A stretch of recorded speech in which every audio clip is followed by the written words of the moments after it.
Hello everyone, Samsung এবার launch করতে চলেছে গ্যালাক্সি এফ সিরিজের দ্বিতীয় স্মার্টফোন স্যামসাং গ্যালাক্সি F62। আর স্যামসাংয়ের তরফ থেকে আমার মনে হয় মিড বাজেট সেগমেন্টে এটাই best value for money smartphone হতে যাচ্ছে। কারণ স্যামসাং নোট 10 সিরিজে যে ফ্ল্যাগশিপ প্রসেসর Exynos 9825 ব্যবহার করেছিল, সেই সেম প্রসেসর কিন্তু এবার গ্যালাক্সি F62তে ব্যবহার করা হয়েছে। এর সাথে এই ফোনে আর কী থাকছে এবং জানাবো এই ফোনের কনফার্ম লঞ্চ ডেট এবং প্রাইস সম্পর্কে। তাই আজকের ভিডিও অনেক ইন্টারেস্টিং হবে এবং ভিডিওটি কোথাও স্কিপ না করে এন্ড পর্যন্ত দেখতে থাকুন। প্রথমে কথা বলা যাক এই ফোনের বিল্ড কোয়ালিটি ও ডিজাইন নিয়ে। অ্যাজ ইউজুয়াল এই ফোনের রিয়ার সাইডে থাকছে পলিকার্বনেট প্লাস্টিক বডি, যা গ্লসি গ্রেডিয়েন্ট ফিনিশ। তো লুকের দিক থেকে এই ফোনটি বেশ ভালোই লাগবে। এবার কথা বলা যাক ফোনটির পোর্টস এবং বাটনস নিয়ে। ডিভাইসটির ডান দিকে থাকছে ভলিউম আপ ডাউন ও পাওয়ার বাটন, যেটি basically side Mount fingerprint sensor হিসেবে কাজ করবে।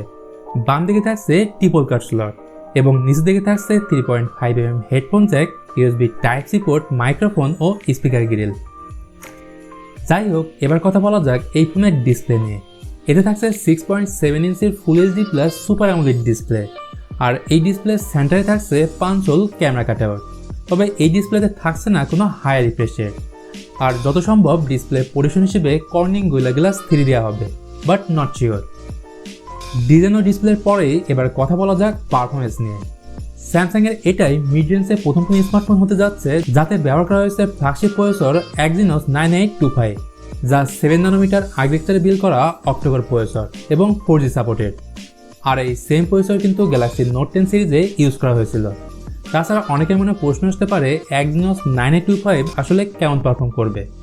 অ্যাকচুয়ালি তাদের উদ্দেশ্যেই বলবো, স্ন্যাপড্রাগন 765 থেকে বেটার পারফর্ম করতে সক্ষম এই Exynos 9825 প্রসেসর। তাই যারা গেমার লাভার আছেন তারা দুর্দান্ত গেমিং এক্সপিরিয়েন্স পাবেন এই ফোনটিতে। এর সাথে রয়েছে দুটি র্যাম ভেরিয়েন্ট, 6GB 128GB এবং 8GB 128GB, যেখানে স্টোরেজ টাইপ হিসেবে থাকছে UFS 3.1, অর্থাৎ রিড ও রাইট স্পিড বেটার পাওয়া যাবে। আর অপারেটিং সিস্টেম হিসেবে out of the box latest Android 11 থাকবে, যা রান করবে One UI 3.1 এর সাথে। নাও টকিং অ্যাবাউট ক্যামেরা ডিপার্টমেন্ট। তো গ্যালাক্সি F62 এর রিয়ারে দেওয়া হয়েছে কোয়াড ক্যামেরা সেটআপ, যার মেইন ক্যামেরা 64 মেগাপিক্সেল। এর সাথে 30 মেগাপিক্সেলের আল্ট্রা ওয়াইড অ্যাঙ্গেল লেন্স, 5 মেগাপিক্সেলের ডেপথ সেন্সর এবং থাকছে 5 মেগাপিক্সেলের ম্যাক্রো লেন্স। আর সামনের দিকে থাকছে 32 মেগাপিক্সেলের সেলফি ক্যামেরা। তাছাড়া সামনের এবং পেছনের ক্যামেরা দিয়ে 30 ফ্রেম পার সেকেন্ডে 4K ভিডিও রেকর্ড করতে পারবেন।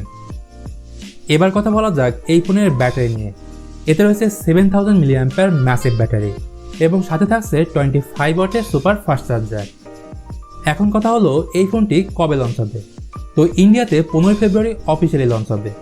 আর এই ফোনের এক্সপেক্টেড প্রাইস হতে পারে ইন্ডিয়ান রুপিতে 25,000 টাকা এবং বাংলাদেশি টাকায় 35,000 টাকার আশেপাশে।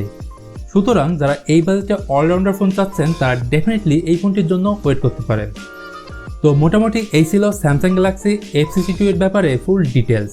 আশা করি এই ভিডিওটি আপনাদের একটু হলেও উপকারে আসবে। আর ভিডিওটি যদি ভালো লেগে থাকে তাহলে লাইক, কমেন্ট ও শেয়ার করতে ভুলবেন না। তো আজকের মতো এ পর্যন্তই, দেখা হবে পরের ভিডিওতে। সে পর্যন্ত আপনি ভালো থাকবেন, সুস্থ থাকবেন, টেক কেয়ার।